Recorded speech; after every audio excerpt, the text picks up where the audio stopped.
Muy bien, gracias. Entonces, en ese sentido, les voy a compartir la pantalla, ¿cierto? Y cuando ustedes vean la pantalla, por favor me dicen y yo puedo comenzar. ¿Listo? Ya, profe. Perfecto, chicos. Entonces, en ese sentido, hoy seguiremos con el tema y el tema, ¿cómo sigue? Vamos a ver qué son diseños experimentales. Entonces, como primera definición, vamos a ver diseño experimental completamente aleatorizado. Diseño experimental completamente aleatorizado. Experimental, completamente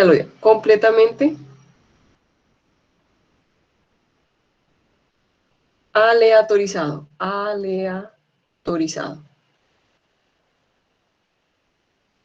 Entonces, normalmente, nosotros cuando hacemos un estudio, un análisis de variables, asignamos distintos grupos de tratamiento. Eso quiere decir, ¿qué significa distintos grupos de tratamiento?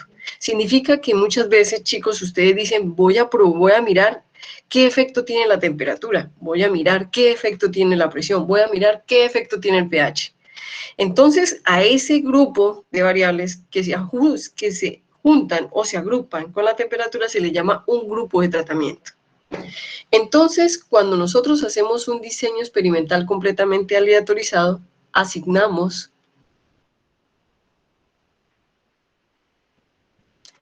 diferentes o distintos grupos de tratamiento. Voy a copiar acá. Grupos de tratamiento.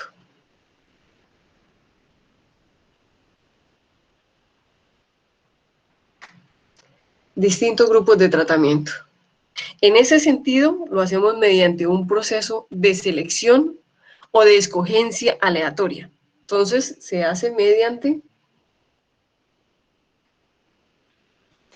un proceso de selección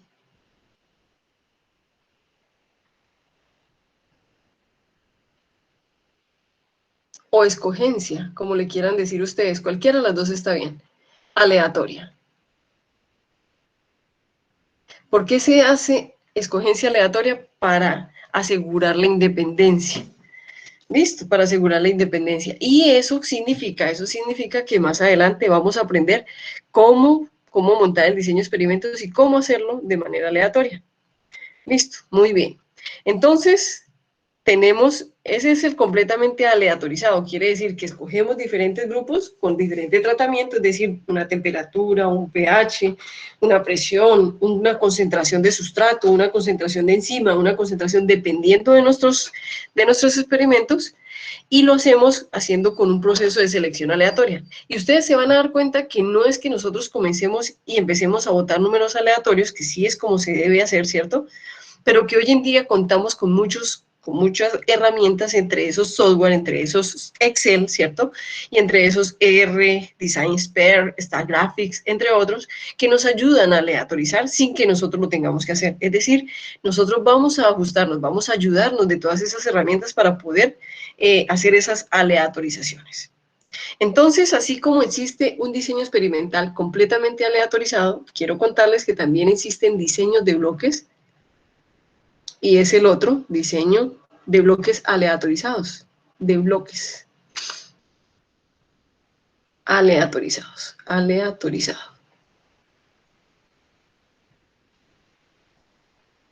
Entonces, los diseños de bloques aleatorizados es porque nosotros definimos un bloque, que el bloque es un conjunto de variables, un conjunto de muestras, ¿ok? Entonces, para nosotros el bloque va a ser un conjunto de muestras, ojo, que si son similares, entonces los bloques son diferentes en aspecto que puedan afectar el resultado de ese ensayo. Entonces, voy a tratar de decirlo de otra manera. Por ejemplo, les voy a dar un ejemplo. Al diseñar un experimento para probar, por ejemplo, chicos, la eficacia de la aspirina, ustedes saben que es el ácido acetilsalicílico, para enfermedades cardíacas, que en la televisión y en nuestro país tienen muy acostumbrado a comercializar este producto para las enfermedades cardíacas. para lo cual no está definido, porque él realmente es un desinflamatorio, él no es no es un desinflamatorio, él realmente es un, ¿qué? Él realmente no es un anticoagulante, ¿cierto? Entonces, esa no es su función principal. Lo que pasa es que es un efecto del ácido acetilsalicílico. Entonces, lo promocionan y es más, a veces abusan con esa promoción que hacen y le dicen a la gente en televisión, y eso solamente pasa en países como el nuestro. Hay países donde eso no está permitido, que le digan a la gente, como diciéndole, automedíquese y tome una aspirina 100 todos los días, ¿cierto? Ustedes lo han visto. Entonces, digamos que vamos a probar la eficacia real de ese ácido acetilsalicílico en las enfermedades cardíacas, a ver qué tan efectivo es. Entonces, nosotros podríamos, chicos, ojo con lo que les voy a dar, el ejemplo viene acá, podríamos crear un bloque de hombres y un bloque de mujeres. Pues ya se sabe que el corazón de los hombres se comporta de manera diferente al de las mujeres. Entonces yo puedo decir, entonces voy a ver un efecto en las mujeres y voy a ver un efecto en los hombres. Y los voy a analizar por separado, voy a mirar qué diferencias hay. ¿Entendieron qué es un bloque? ¿Entendieron qué es un bloque con el ejemplo?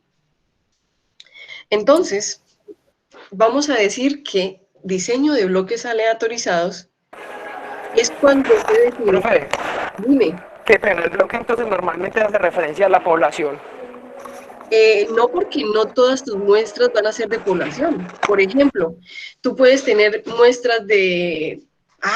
ya te entendí, ya te entendí. Es decir, tienes razón, en el sentido en el que me dices que la población es del grupo grande, es decir, yo cómo divido esa población que voy a tener, de las cuales voy a escoger la muestra, ¿cierto, Julián? ¿A eso te referiste? ¿A eso te referiste? Sí, señora. Uh-huh. Ay, sí, sí, sí, señor, Julián, toda la razón. Entonces, quiere decir que yo voy a coger esa población y la voy a separar o la voy a agrupar por características similares, donde cada característica hace que se comporte, el efecto pueda comportarse de manera distinta, y donde yo voy a ver ese efecto dependiendo del grupo que estoy analizando. Perfecto, entonces vamos a definir diseño de bloques aleatorizados, chicos, como, ojo, el diseño o el DOE, acostumbrémonos a decir diseño de experimentos, ¿cierto? Diseño, esto se llama diseño de experimentos, donde el diseño de experimentos,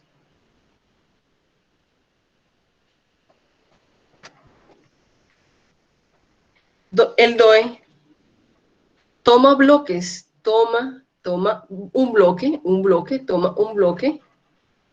como un conjunto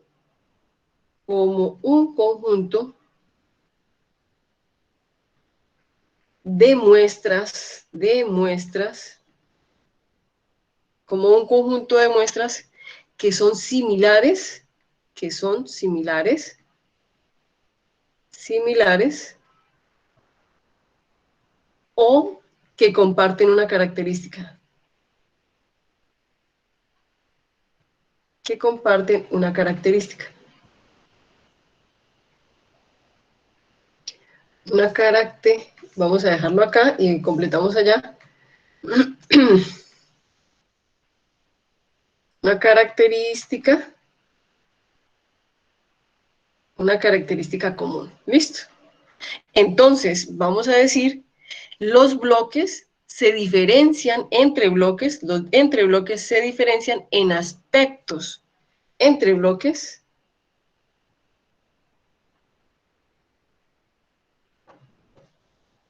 se diferencian en aspectos que pueden afectar el resultado del experimento.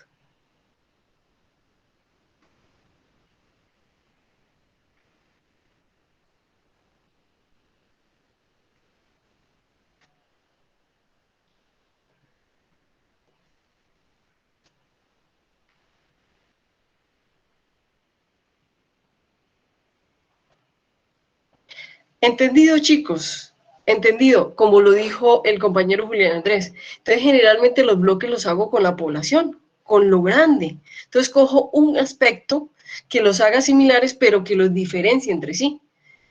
Entonces, chicos, nosotros utilizamos este tipo de diseño experimental si se está realizando un experimento para someter a prueba uno o más tratamientos diferentes. Y se lo voy a colocar ahí. Ojo, se utiliza o se usa, ¿cierto? Para copiar menos. Se usa, si se usa este tipo de diseño,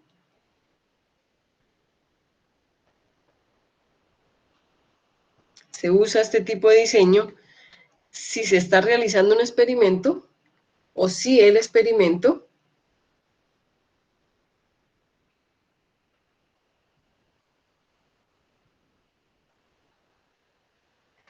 se hace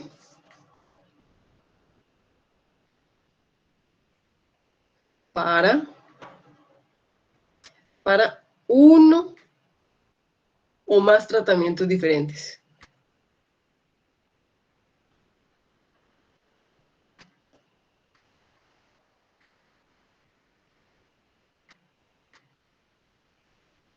Para uno o más tratamientos diferentes.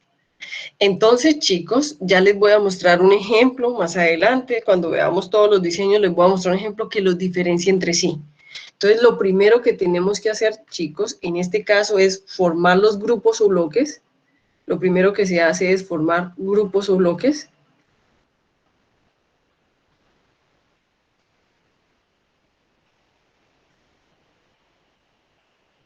Con muestras similares. Con muestras similares.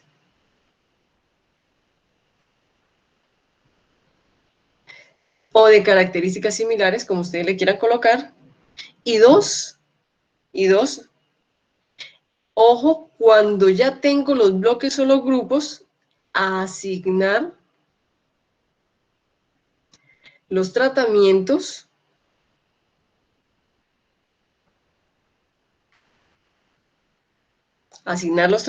de manera aleatoria, porque por eso se llama aleatorizado, de manera aleatoria.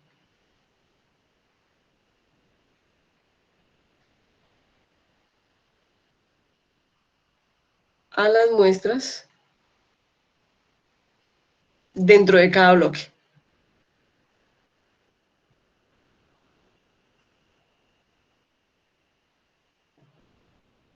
Y aunque ustedes no, porque no sé si alguna vez hayan hecho diseños ustedes, chicos, pero es uno de los que más se utiliza. ¿Por qué, chicos? Porque uno, por ejemplo, si vamos a hacer un ensayo, usted dice, yo voy a mirar cómo afecta la temperatura. Entonces, escojo a las muestras aplicarles diferentes temperaturas. Entonces, a una les aplico 30 grados, al otro le aplico 35 grados Celsius, al otro le aplico 40. Y luego digo, no, entonces a las muestras de 30 les voy a cambiar el pH. Entonces, a todas las muestras que puse en 30 grados Celsius, les voy a colocar un pH de 4, un pH de 7, un pH de 9. Luego cojo las de 35 y a esas de 35 luego les aplico pH de 4, pH de 7, pH de 9. Luego cojo las de 40 y a esas les aplico pH de 4, pH de 7 y pH de 9. Es decir, primero escojo los grupos, los separo y luego dentro de ellas, a las muestras, les doy un tratamiento de manera aleatoria. Es decir, miro cómo esos tratamientos los afectan, pero no escogiéndolos yo, sino de manera aleatoria para asegurar independencia. Listo, ya les voy a dar un ejemplo. Chicos, cuando yo pueda pasar me dicen. Cuando yo pueda pasar me dicen.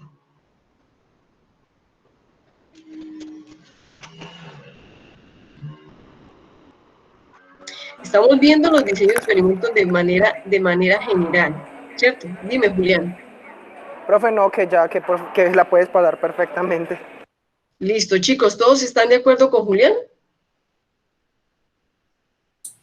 Sí, profe. Sí, profe. Bueno, listo, gracias. Muy bien, entonces, eso quiere decir, gracias, eso quiere decir, chicos, que entonces vamos a ver otros dos tipos de ejemplos de manera, ojo, acá estamos hablando de ellos de manera común, ¿cierto? De manera general.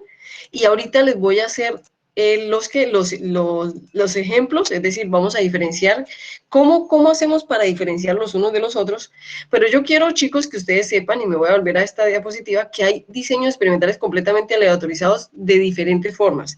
Hay 2 a la 3, hay 2 a la 4, hay 2 a la 5, pero ojo, que vamos a tratar de hacer en esta materia.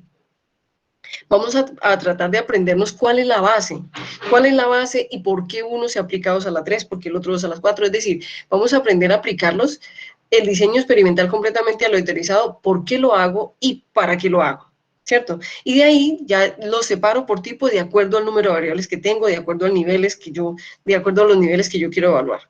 Entonces, en forma general, hay otros diseños y los otros tipos de diseños se llaman diseño rigurosamente controlado. Entonces, hay diseños rigurosamente controlados. Entonces, el otro se llama diseño de experimento, ¿cierto? Rigurosamente controlado.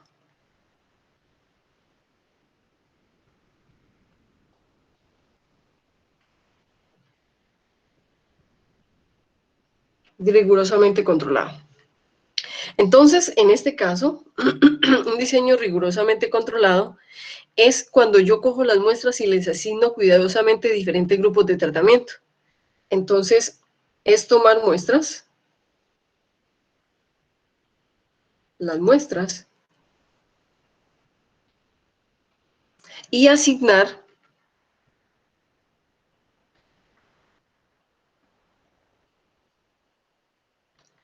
el tratamiento o diferentes, asignar cuidadosamente,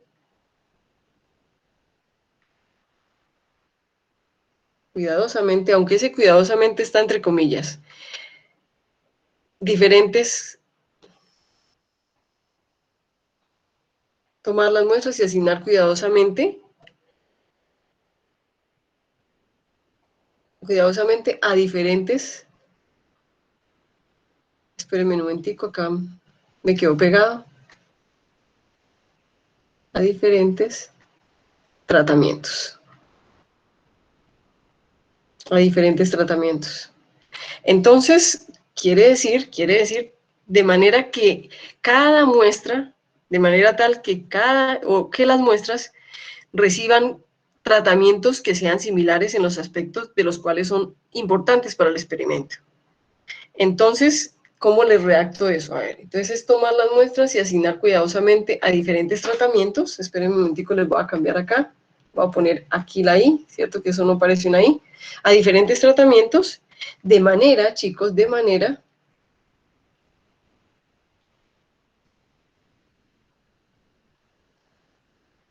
que las muestras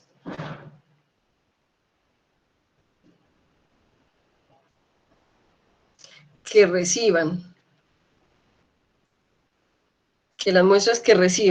cada tratamiento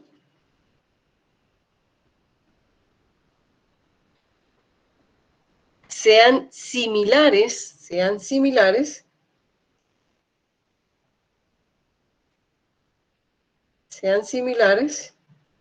en los aspectos importantes, para el experimento. En aspectos importantes para el experimento. O para el ensayo, como le quieran decir ustedes. Para el experimento.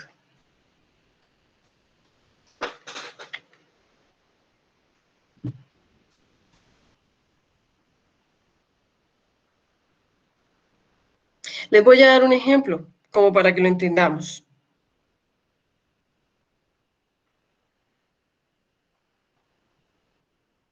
Ahora, antes de darles el ejemplo, les quiero comentar que este método o este tipo de diseños es muy difícil de aplicar. ¿Por qué? Porque lo primero que hacemos, chicos, es que lo tenemos que hacer cuidadosamente, entonces elimina un poco la independencia, elimina un poco la neutralidad, elimina un poco el no tener sesgos. Entonces, en este caso, no es tan fácil de aplicar. Y lo otro es que cuando nosotros lo hacemos, como nosotros somos los que asignamos cuidadosamente a diferentes tratamientos cada muestra, entonces debemos estar totalmente seguros de haber tomado en cuenta todos los factores importantes, y eso no es tan fácil. Entonces, estos son de los que menos se aplican porque una persona que lo aplique debe ser demasiado cuidadosa, porque facilito, una persona que sepa mucho diseño de experimento le puede tumbar el ensayo y le puede hacer perder todo el trabajo. ¿Por qué? Porque le dice, ¿cómo así? Entonces se te olvidó incluir tal cosa, y la persona se le olvidó incluirla, y en ese momento ¡tum!, se le cae todo el diseño. Entonces, estos no son tan fáciles de aplicar. ¿Entienden? No son muy fáciles de aplicar. Entonces les voy a dar un ejemplo. Les voy a seguir con la aspirina. Por ejemplo, si vamos a probar la eficacia del ácido acetilsalicílico sobre las enfermedades cardíacas, y digamos que si el grupo placebo incluye, por ejemplo, a un hombre de 27 años de edad, ¿cierto? Y decimos que el hombre es fumador, que consume grandes cantidades de alcohol, que come grasa, que consume mucha sal, ¿cierto? Entonces, el grupo de tratamiento también debería incluir a una persona con características similares, lo cual en este caso no sería difícil de conseguir. Pero ¿qué quiere decir? Quiere decir que yo debo asignar a cada muestra un tratamiento similar. En ese caso, entonces yo escojo las muestras y les doy los tratamientos de forma aleatoria. Pero si en uno de esos, un grupo del placebo, yo cogí un grupo como placebo, y en ese grupo incluyo una muestra, que en este caso es el hombre de 27 años de edad, fumador, cierto que consume, entonces en el grupo de tratamientos también debo tener una persona a la cual le voy a comprobar la efectividad, pero que también tenga esas mismas características, es decir, un hombre de 27 años, fumador, que consume grandes cantidades de alcohol, que consume gran cantidad de grasa y sal. Digamos que en nuestra cultura, chicos, no va a ser difícil de conseguir, pero les estoy tratando de mostrar que, como es rigurosamente controlado, debo tener una muestra de placebo y una muestra de tratamiento. ¿Es entendido lo que les acabo de explicar? Entonces yo controlo. ¿Entendido? Sí, profe. Gracias. Ahora vamos a ver el último, pues de los conjuntos de diseños. No es que acá hayamos visto todos los diseños que hay, no, cada diseño de los que les acabé de hablar tiene clasificaciones, pero les estoy hablando en general. Entonces vamos a ver el siguiente diseño, y el siguiente diseño lo vamos a llamar diseño de datos pareados.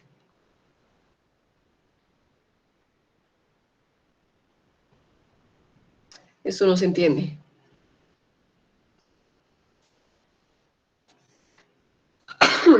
Disculpen. De datos pareados.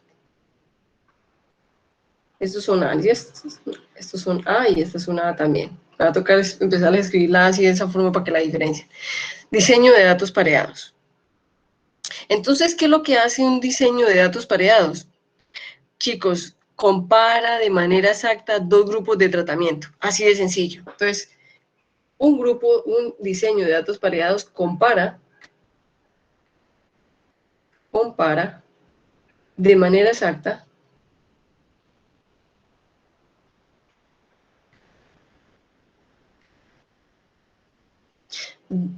dos grupos de tratamiento.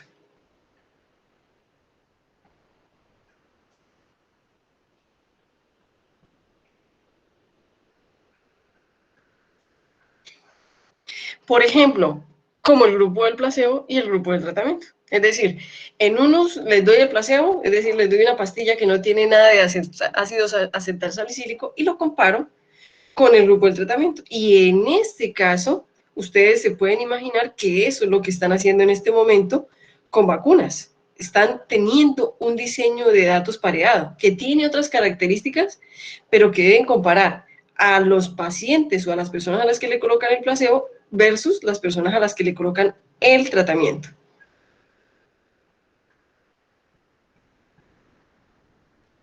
Entonces, ¿qué características deben tener las muestras para que sea de datos pareados? Entonces, en este caso, compara de manera exacta dos grupos de tratamiento usando muestras ordenadas,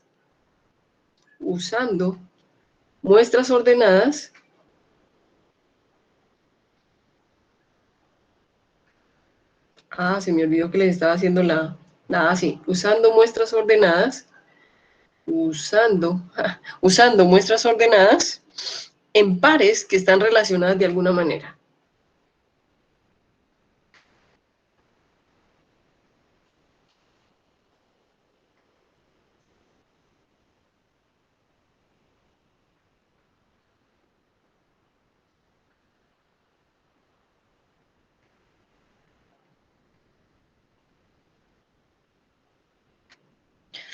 De alguna manera o tienen características similares.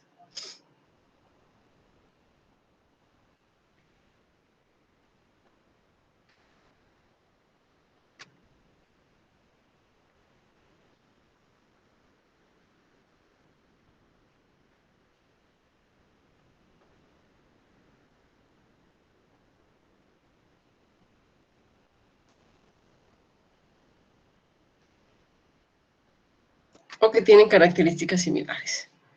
Por ejemplo, un ejemplo de esto es cuando utilizamos una crema de dientes. Entonces, digamos que vamos a utilizar una crema de dientes y vamos a coger dos gemelos. Entonces, en uno le probamos Colgate y en el otro probamos otra marca de crema dental. A ver. Colgate y la otra... Fortigate. Eso, gracias. Entonces, en un gemelo probamos la Colgate y en el otro Fortigate. Entonces, ¿qué quiere decir? Que tenemos los datos pareados, también podrían consistir en mediciones tomadas, por ejemplo, al mismo sujeto antes y después de algún tratamiento. Entonces, quiere decir que yo tomé dos muestras que pueden ser similares, que pueden tener características, pero estoy haciéndolo por pares. Entonces, en uno aplico uno y en el otro otro para poder comparar. ¿Entendido, chicos? ¿Entendido? Sí. Bueno, muy Sí, bien. profe. Entonces, les voy a mostrar, gracias, Manuela. Entonces, les voy a mostrar una figura. Les voy a mostrar una figura que puede darnos luces de la diferencia entre ellos. Entonces, voy a ponerles acá y les voy a mostrar esta figurita. Esta es una forma de entender los diseños. Esta es una forma de entender los diseños. Entonces, vamos, por ejemplo, a tener, bueno, este es un diseño de experimentos totalmente mal hecho, ¿cierto? Entonces, lo que nos quiere decir es que tratar a todas las mujeres y no tratar a los hombres, ¿cierto? No, porque estamos excluyendo cierto problema, no se sabe si los efectos se deben al género o al tratamiento, es decir, excluir una característica. Entonces, que porque yo excluyo a las mujeres, ahora, ¿cierto? Si yo excluyo un género, por ejemplo, como excluir en las muestras a los hombres, ¿cierto? O excluir en las muestras a un tipo de bacteria, es porque sé que no les aplica. Entonces, debo justificar por qué no les aplica. Pero si yo escojo a mujeres para aplicar un tratamiento, pero que no necesariamente no se sabe si afectan a los hombres, entonces se llama inadecuado porque en este momento no estoy sabiendo, ¿cierto? Si los efectos se ven al género o al tratamiento. Entonces, por ejemplo, tenemos un grupo de tratamiento en mujeres y un grupo de tratamiento en hombres. Y acá decimos, bueno, entonces a los hombres le vamos a aplicar el placebo y a las mujeres el tratamiento. Entonces, error, no se debe hacer. Entonces vamos a hablar de lo que sí se hace. Entonces vamos a hablar de los diseños de experimentos completamente aleatorizados. ¿Qué quiere decir? Yo tomo muestras aleatorizadas, ¿cierto? Muestras aleatorias de quién recibirá el tratamiento. Así de sencillo. Entonces, completamente aleatorizado. Entonces voy a coger muestras y a esas muestras completamente aleatorizado les voy a dar el tratamiento o les voy a poner ese tratamiento que según mi experimento. Entonces, ¿qué quiere decir? Quiere decir que yo tengo unas bacterias, un grupo de bacterias, y a un grupo de bacterias le coloco el tratamiento y a otras no. ¿Por qué? Porque he decidido que a una les coloco el tratamiento y los cojo de manera aleatoria, pero sin que tengan características, simplemente cogiéndolos por azar.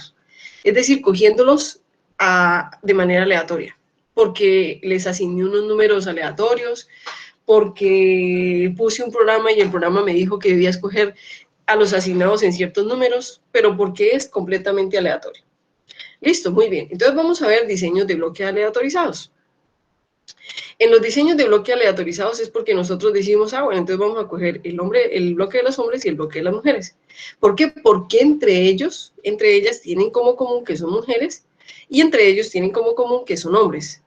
Pero ojo, no porque a uno no les voy a aplicar el tratamiento y a las otras sí, sino porque lo que las diferencia para aplicarles el tratamiento a todos, ¿cierto? A todos, es que ellos sean mujeres y que el otro grupo sea de hombres. Por ejemplo, si yo tengo unas muestras de bacterias, entonces cojo unas bacterias, digamos una Bacillus subtilis, y cojo una Bacillus licaniformes, y en las bacterias cojo a las bacterias licaniformes le coloco el mismo tratamiento, y a las bacterias de Bacillus subtilis le coloco el mismo tratamiento. Entonces voy a ver cómo afecta ese tratamiento a la Bacillus subtilis y cómo afecta a la Bacillus licaniformes. ¿Entendido, chicos? Es una forma de explicarlo. Y entonces aquí tenemos bloques completamente aleatorizados. Muy bien. ¿Es más explicativo así o no? ¿Es más fácil de entender así o igual? Ustedes me dirán. Sí, profe, es más fácil. Más fácil. Ok, perfecto. Entonces, ahora, si yo voy a hablar de diseño completamente, rigurosamente controlado, pues a ver, chicos, es difícil de aplicar y segundo, no es tan independiente. Lo vamos a ver, sí, pero no es tan fácil de aplicar porque es como que yo cojo cada muestra, y a cada muestra le digo, bueno, entonces un tipo de muestra, por ejemplo, de mujeres le voy a aplicar a esta temperatura, a este pH, a este tal. Y luego entonces, como a esta le puse una temperatura constante, entonces le aplico entonces no es aleatorizado. Entonces se pierde independencia, se pierde, a veces por tontada se puede perder el diseño. Entonces, existe, pero que no sea tan aplicable, eso lo hace un poco esquivo. Entonces, los que más se aplican son los diseños completamente aleatorizados y los diseños de bloque, y esos son los que vamos a aprender. Inclusive, si me da tiempo, les enseño, chicos, cuáles son los diseños de experimento que se utilizan para alimentación, para la industria alimenticia. Listo, que también son de bloques, ¿ok? Pero tienen un nombre distinto y se llaman diseños de mezclas. ¿Por qué? Porque les voy a dar como la introducción, es porque cuando hacemos investigación para la industria de alimentos, generalmente se hace por composiciones, es decir, para preparaciones, para ¿cómo se llama? Para recetas o para cómo se debe hacer el proceso para preparar un alimento. Y de eso, que se llama diseños de mezclas, que son en lotes o completamente aleatorizados, pues entonces uno saca que son solamente para alimentos. ¿Por qué? Porque tiene toda la terminología para alimentos. En cambio, en la industria, en la microbiología, en el campo de área ambiental, en la biodiversidad, en la parte agrícola, se aplican los otros que ustedes ya saben que son completamente aleatorizados y de bloques. Entonces, cuando yo aplico, ¿cierto? Cuando yo aplico tratamientos a las muestras, yo debo tener un control de los efectos de una variable, es decir, debo tener un control, chico, de las variables que yo aplico en los tratamientos a cada muestra. Entonces, ¿qué consideraciones debo tener yo en esos diseños de experimentos? Entonces, ¿qué consideraciones se pueden tener? Consideraciones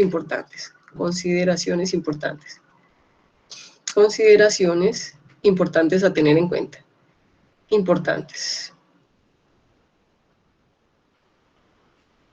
Entonces, las consideraciones, por ejemplo, puede ser siempre utilizar una aleatorización para asignar a las muestras a diferentes grupos. ¿Por qué? ¿Por qué? Porque se asegura la independencia. Entonces, la primera, usar aleatorización o estrategias de aleatorización. Usar aleatorización para asignar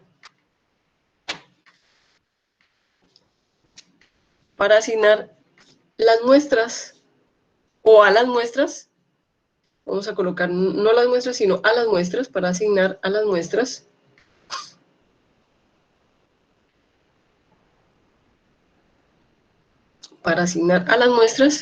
a diferentes grupos.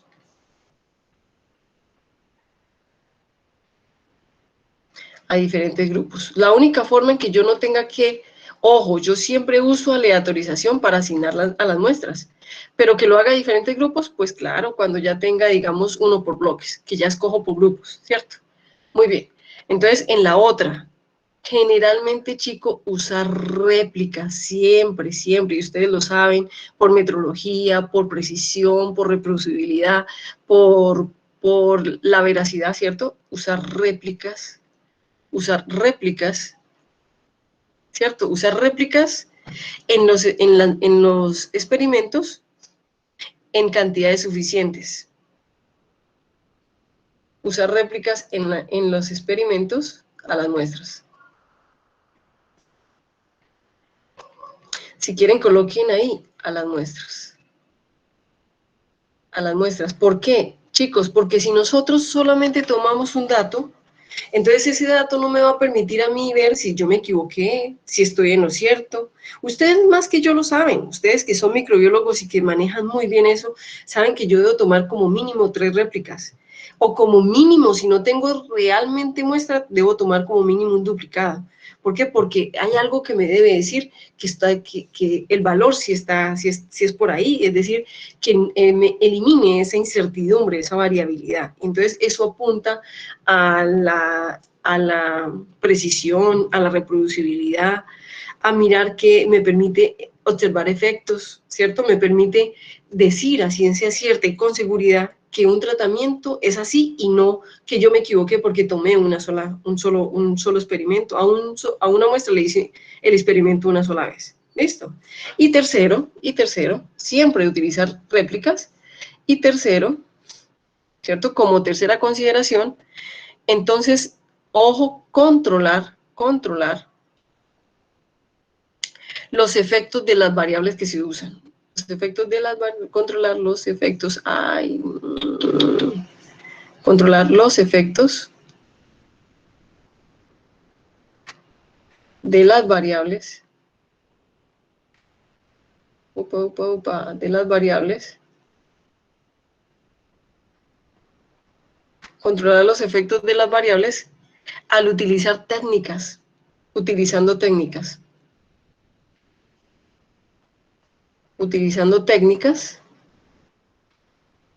ojo, como lo que iba a decir, ¿cuáles son esas técnicas? Como por ejemplo, estudios ciegos. Ya ustedes saben que es un estudio ciego, ¿cierto?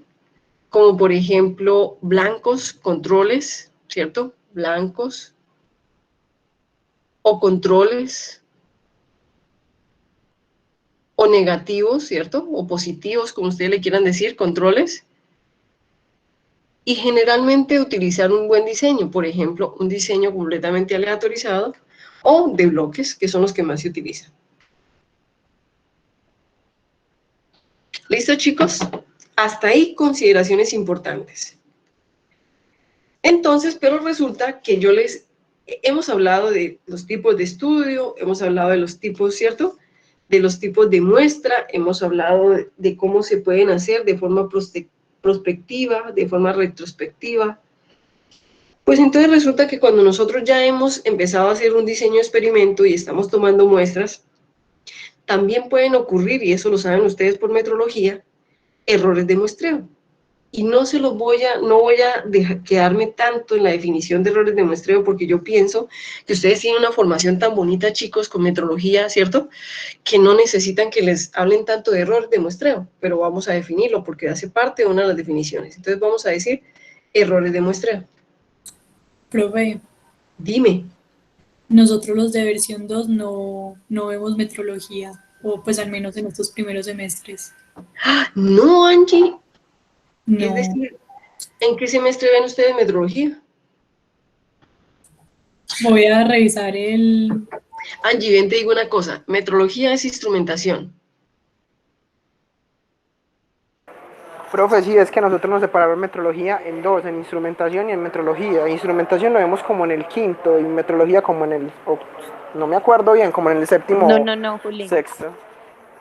No, instrumentación es en el segundo y Ah, bueno, en el metrología segundo. en el quinto. Eso siempre ha estado así. Desde que yo inicié con la escuela, siempre ustedes ven metrología en segundo y luego la ven por allá separada en quinto, sexto. Y luego más adelante, terminando en gestión. Y ambos, todos son de la misma línea de metrología. Pero entonces, cuando ustedes ven instrumentación, ven errores, ¿cierto? Errores de muestreo, ¿o no? O errores. Pues sí, más o menos se ve lo que es el sesgo y con las Exacto. Y por ejemplo, se ve lo que es el sesgo, se ve lo que es el error relativo, se ve la veracidad, se ve la precisión, que la precisión se evalúa con la desviación estándar, con el coeficiente de variación, y etcétera, etcétera. ¿Cierto que sí? Sí. Perfecto, chicos. Entonces, quiere decir, chicos, que no vamos a ahondar mucho en errores de muestreo. Lo que yo quiero decirles es que sí, se los voy a definir como tal, ¿cierto? Pero lo que yo les quiero decir es que sin importar que también se planee o se ejecute un proceso de recolección de muestras, un diseño de experimentos, ustedes saben que nosotros somos humanos y que es probable que ocurran errores en todo el diseño, en todo el muestreo, ¿cierto?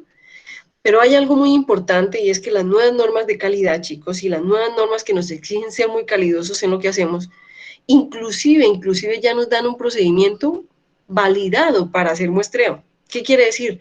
Inclusive nos están regulando la calidad desde que tomamos las muestras. Entonces eso quiere decir que es normal que ocurra un error, ¿cierto? Pero también, ojo, lo que nosotros tenemos que buscar con esos errores de muestreo es que esos errores de muestreo no nos dañen las muestras y que, por ejemplo, no nos dañen los valores que se van a reportar. De manera tal que los porcentajes que se obtengan en esas muestras sean representativos de ellas. Entonces vamos a hablar de qué es un error de muestreo. Y ahora sí lo vamos a definir. Entonces lo vamos a definir bueno, sí, no hay problema. Entonces eso quiere decir que un error de muestreo, chicos, vamos a definirlo como la diferencia, ojo, la diferencia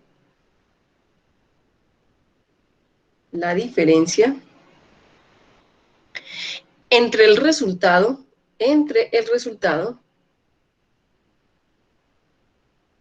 que para ustedes en instrumentación le llaman mensurando, ¿cierto? Pero es lo mismo, el resultado de una muestra,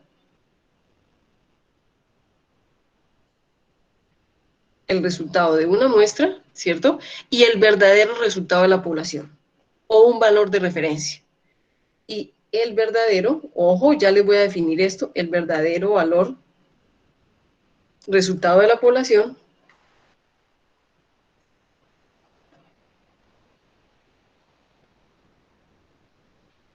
este verdadero resultado de la población puede ser un valor nominal,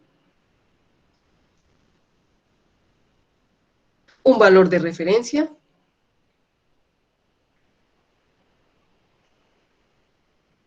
un valor conocido, ¿cierto? Pero aceptado, ¿cierto? Por organismos nacionales e internacionales, valor aceptado, nacional e internacionalmente, ¿cierto? Por organismos.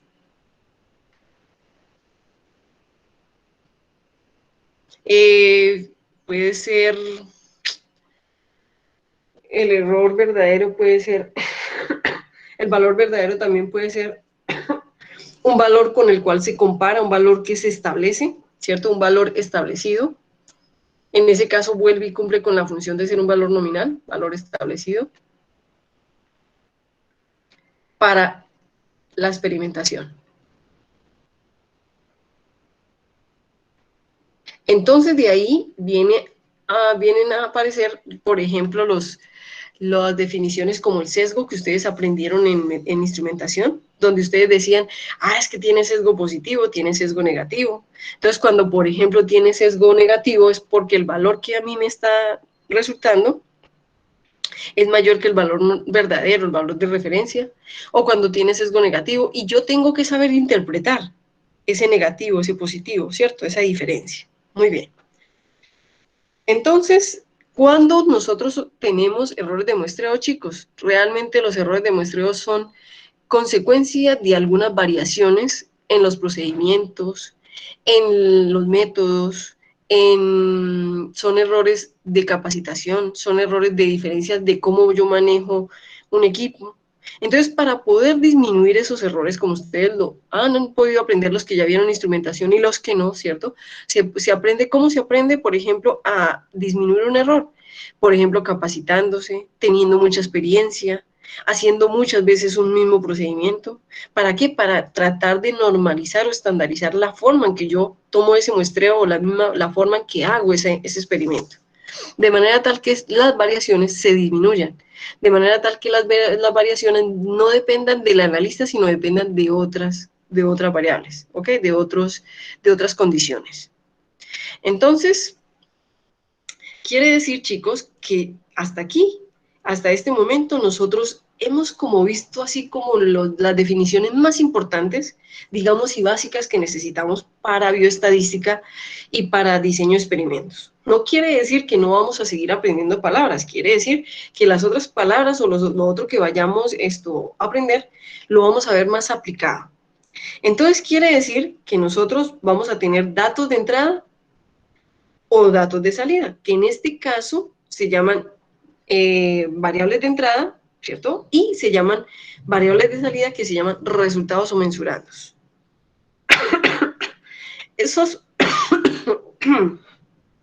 disculpen, esos datos, chicos, que son de entrada, porque son observaciones o porque yo las mido, ¿cierto? Las determino y las doy como entrada a un modelo, como entrada a un diseño, y que de ese diseño, ese experimento, ese tratamiento, yo tengo unos datos de salida o unos resultados. Entonces, esos datos normalmente nosotros tenemos que presentarlos y entregarlos, y la idea es que cuando usted entregue esos datos, ¿cierto? Entonces vamos a decir que los datos de entrada,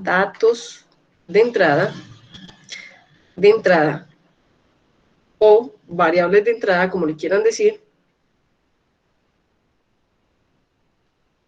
y de salida, ustedes lo conocen como resultados, como mensurando, ¿cierto? Como mensurando. Entonces, se presentan y entregan en forma imparcial y objetiva. ¿Qué quiere decir? Que cuando yo capturo esos datos, cuando yo obtengo esos datos, cuando yo determino esos datos, no debo colocar sesgos. Es decir, yo no debo hacer que ese resultado dé lo que yo quiero o lo que estoy pensando que debe ocurrir, sino que yo lo debo tomar de manera imparcial. Debo tomarlo con neutralidad, debo tomarlo sin sesgos. ¿Y qué quiere decir cuando yo los entrego de manera imparcial y objetiva? Quiere decir que cuando yo los entrego, debo haberlos analizado sin que mis sesgos, sin que mis creencias afecten ese análisis objetivo que yo tengo que hacer de tanto los datos de entrada como de los datos de salida, es decir, de los resultados. Entonces, eso quiere decir que nosotros debemos tener estrategias, ¿cierto?, para obtener datos, para analizar el contexto de los datos, para mirar y analizar las fuentes de obtención y los métodos de muestreo, que es las definiciones que acabamos de ver. Pero chicos, cuando ya tenemos esos datos y necesitamos analizar los datos, estos datos se deben organizar, resumir, presentar y representar de manera conveniente y significativa. Cuando nosotros decimos que nosotros debemos organizar los datos, es porque la experiencia, el conocimiento sobre lo que vamos a hacer, nos dice, es que usted puede organizar los datos dividiéndolos o separándolos por grupos entre mujeres y hombres. O usted puede organizar los datos porque los datos que recogió, unos corresponden a una cepa, digamos la cepa Bacillus subtilis, y la otra cepa corresponde a la cepa Bacillus liquoriformes. Entonces, tú organizas los datos, pero cuando tú vas a entregar un informe, tú no entregas todo lo que recogiste, porque no todo lo que tú recogiste es para entregar en un informe, sino para que tú puedas analizar. Entonces, tú organizas, luego resumes y presentas esos datos, tanto los que recogiste como los que te dieron de resultado, de manera concisa y objetiva. Y cuando nosotros vamos a entregar de manera concisa y objetiva, es muy común utilizar una forma conveniente y significativa de mostrar esos datos.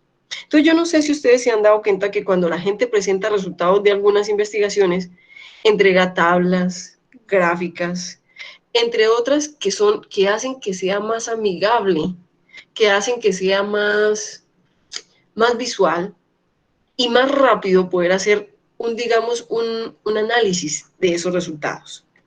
Entonces, chicos, como yo tengo ahorita una reunión, ¿cierto?, a las 5 en punto, entonces yo quiero contarles que lo que vamos a ver ahorita, lo que sigue ahorita, después de que retornemos a clase, va a ser la representación Es decir, cómo nosotros cogemos esos datos y con características de esos mismos datos, los tratamos de organizar y tratamos de mostrar cómo se presentan, cómo se hace el análisis, cómo se comprenden, ¿cierto? Y cómo lo más importante es nosotros cómo presentamos esos datos en un informe o en un resultado para poder entregarlo y que se entienda, que sea conciso, que sea objetivo, que la persona no tenga que mejor dicho, ser un experto, sino que la persona deba tener el conocimiento normal que debe tener para estar en esa reunión conmigo o para recibir ese informe, pero que ella entienda con el tratamiento que yo le doy tanto a los datos obtenidos, que son las variables de entrada, como los resultados, que esa persona pueda obtener una visión de esos datos. Entonces, en ese sentido, yo quiero contarles que los datos tienen ciertas características y esas ciertas características ustedes ya algunas las manejan,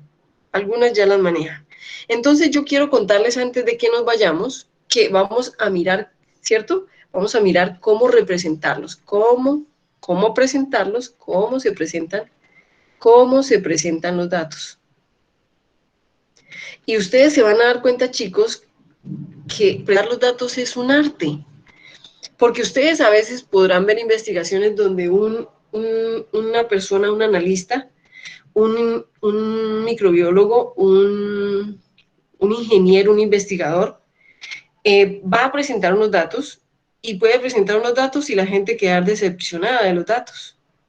¿Por qué? Porque la gente tal vez esperaba que el efecto fuera positivo. Pero ojo, a mí puede ser que un experimento me dé el resultado que yo no esperaba, o el resultado contrario a lo que yo esperaba. Pero si yo sé presentar los datos, quiere decir que no dejo que se pierda ese trabajo, porque todo trabajo que se tiene experimental es un trabajo que vale la pena, es decir, un trabajo que me ocupó tiempo, un trabajo que valió tiempo, porque ocupó parte de mi tiempo, y ese tiempo no es gratuito. Entonces, ese valor que yo le doy, se lo doy en la presentación de esos datos. Entonces, quiere decir, chicos, que ahorita que volvamos, vamos a ver con las características de los datos,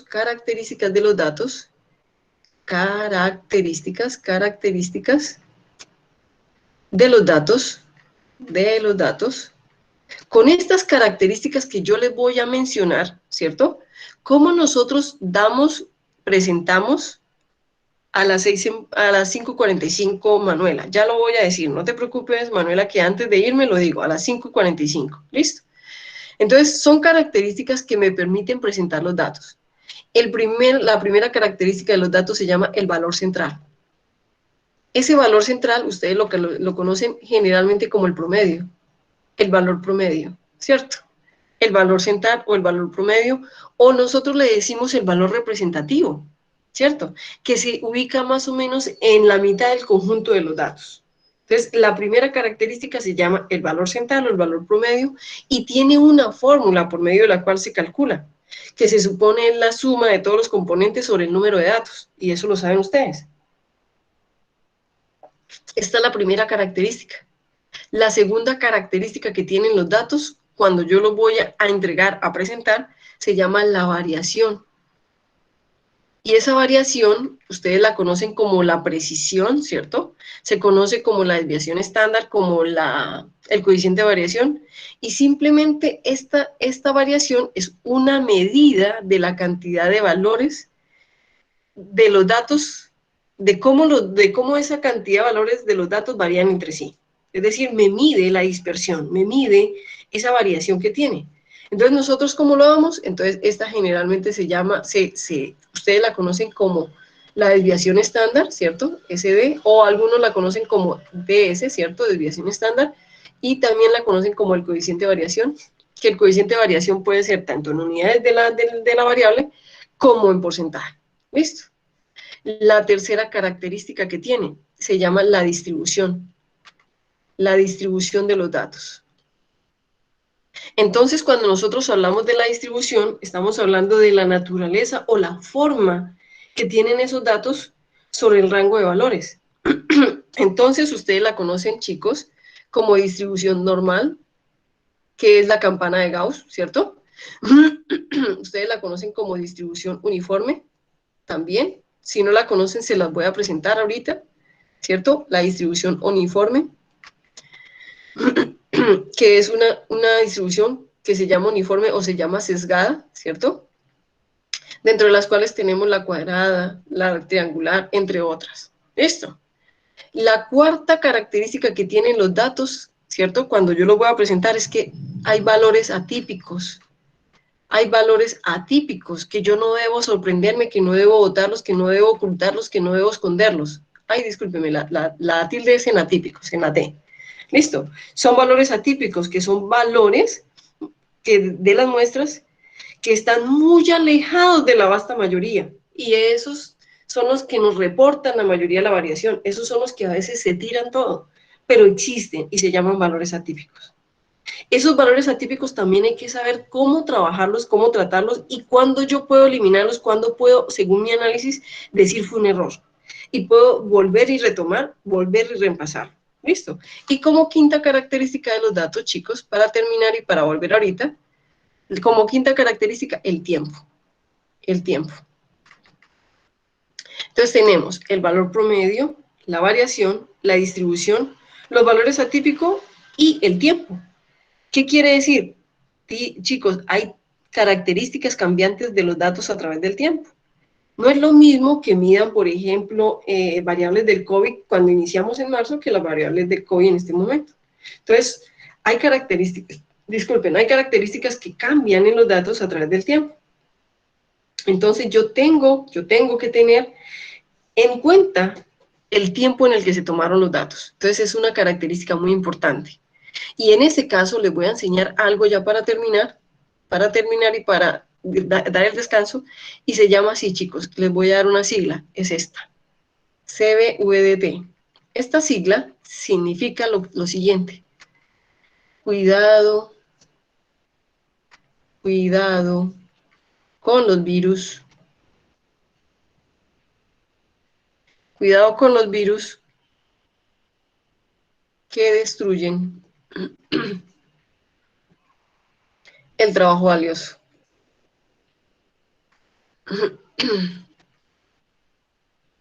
El valioso trabajo. Para que me quede según la sigla.